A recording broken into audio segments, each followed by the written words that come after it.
WhiskyJason here, whiskey from the viewpoint of an American over here, and this time in Ireland at Whisky Live Dublin 2020, together with Gary McLoughlin. And what is your role at Glendalough? My role is chief bottle washer. I'm one of the founders. I'm one of the founders of Glendalough, and I look after the marketing of the brand. Yep. Yeah. Exactly. Congratulations. You sold some of it, if not all of it, to a Canadian company. We did sell some of it, and then all of it. Yeah, exactly. So. Very, very good. And you're still with the company, which I think is... yes, indeed. It's a testimony for what you want to do with this brand, I hope. Yes. No, it's a great brand. It's going places. So absolutely killing it in North America. Yes, you are. And elsewhere, but North America particularly. So thank you everybody from North America and elsewhere. So tell us a little bit about what you have here now at the Whisky Live Dublin. Sure. What products can we talk about? So I think we've got 6, but I'm probably the 3 I'll highlight is let's start with our best-selling, our most versatile, our whiskey, and one I absolutely love is our double barrel Irish whiskey. Yep. Beautiful single grain whiskey. It's a trade up from what's Irish and expected. It's bourbon and then Oloroso. So beautiful Oloroso sherry. 3 years bourbon, up to a year in Oloroso. It's incredible. It punches above its weight. It wins in 10-year-old categories for awards. Mixes incredibly well if you're into that. Beautifully, I love it straight. Love it over ice. It's a fantastic, versatile, amazing Moorish whiskey. Yep, it's a whiskey you put on your cornflakes. Yeah? Excellent. Always drink responsibly, though. Your distribution at the moment, you do have Canada in both provinces, basically. We're in all across Canada. Excellent. Yeah, US, 100%. Most of the states, probably. We will be in all states by the end of this year. We're 35-ish at the moment. So and some of them are very tricky. Some of them are tricky. Yeah. Pennsylvania, Virginia, control states, and so on. We love a challenge. Yeah, exactly. We love a challenge. Very good. Yeah. Now over here in Europe, you're in most of the countries of the European Union, I think. Everyone you'd expect us to be in. We're pretty much in and growing. We have a great distributor in Coca-Cola Hellenic, and we're in a lot of markets in Europe with them. We're in Asia, many markets as well. Australia's a really strong market for us. New Zealand.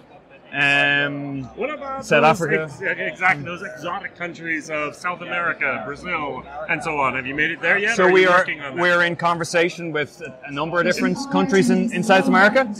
So this time, hopefully next time I talk to you, Jason, we'll be we might be talking about Mexico. We might be talking about Brazil. Yeah, we'll see. That's interesting. Let's go to the second bottle here because I love the pot still. So pot still, quintessentially Irish whiskey. Our pot still is aged in bourbon to start off with, but what gives it its je ne sais quoi, what gives it its specialness is the Irish oak, which we put it in afterwards. So we literally go out, we cut down the trees around our distillery. For every one we cut down, we plant 7.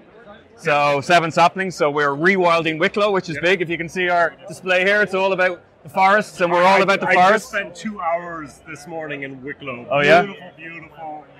Saw some of the military road, everything we did. It's amazing. Waterfalls. I mean, if you're in Ireland, don't just see Dublin. Please go down to Wicklow. Yeah. Please go to Glendalough. Sit in the tree with a little curved branch and just take a picture there and enjoy them. Enjoy the old monastery church, whatever. Monastery. Its nickname is the City of 7 Churches because there's 7 churches in this tiny little valley.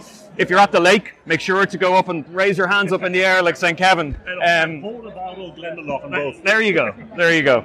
So no, this is incredible. It's you can see a cutting of tree 1 on the background there on the label. So we're giving our whiskey, our pot still whiskey, a taste of where we're from. So the oak that grow around the distillery around Wicklow, this is what it goes into: virgin oak, numbered by the bottle, the batch, the cask number, and the tree number, right back to the tree.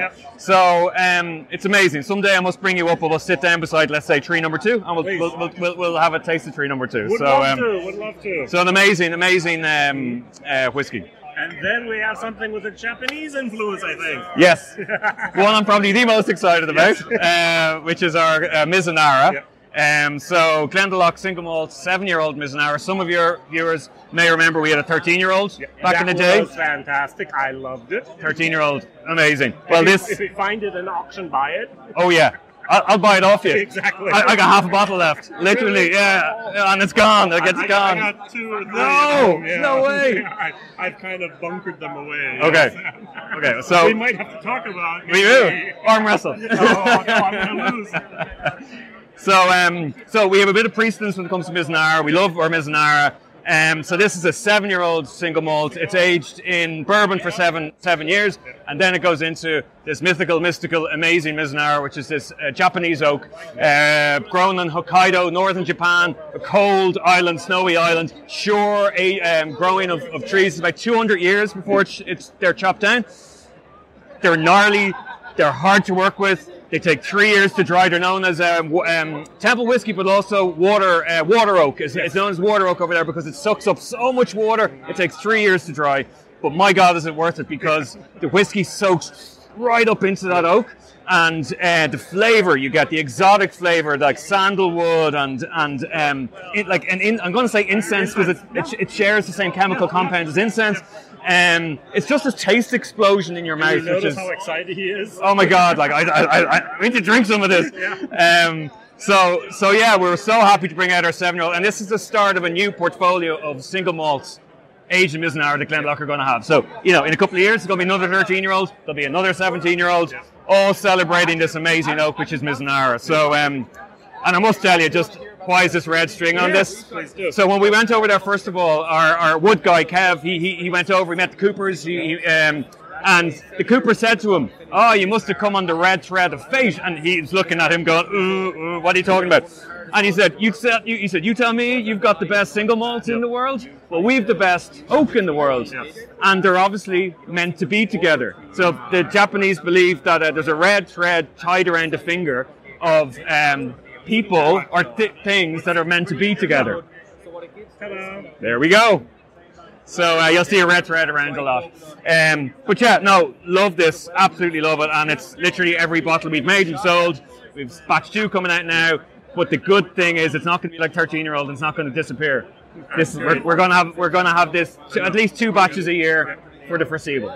Excellent. Yeah. And that's just some of the bottles you have here. Very, very nice. Some of the bottles, we've also got a Calvados finish, we've got a Madeira finish, and we've got a Burgundy finish, all in a single grain. Amazing. Yep. Excellent. Looking forward to things we'll see in the future. Thank you, Jason. Thank you. Can't wait to visit you. Cheers. Bye-bye. Bye-bye.